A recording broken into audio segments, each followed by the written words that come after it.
అండి, welcome to my channel.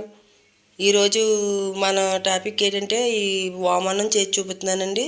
అది fever వచ్చిన వాళ్ళకి ఎంతో బాగుంటుంది. తింటాక నోరు చేదుగా ఉన్నప్పుడు తినొచ్చండి. ప్యాన్ పెట్టి పొయ్యి మీద సరిపడినంత ఆయిల్ వేసుకుని 2 స్పూన్లు ఓం వేసుకుని కొద్దిగా జీలకర్ర వేసుకుని కొద్దిగా ఆవాలు వేసుకుని బాగా కలుపుకోవాలండి.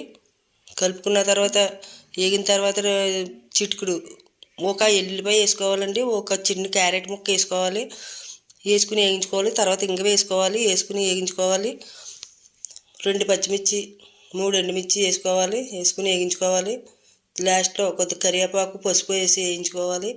ఈ వామన్నం మనం ఎక్కడికన్నా వెళ్ళి అడవడగా వస్తాం చూడండి, అప్పుడు ఈ వామన్నం చేసుకొచ్చండి. ఏమి ఇంట్లో కూరలు లేనప్పుడు కూడా చేసేసుకోవచ్చు. ఇలా వామన్నం ఫీవర్ వచ్చిన వాళ్ళకి కూడా వామన్నం చేసి పెడతాయండి. నోరు చేదుగా ఉంటుంది కదండి, నోటికి కమ్మగా ఉంటుంది. ఇంతేనండి, వామన్నం రెడీ. నా వీడియో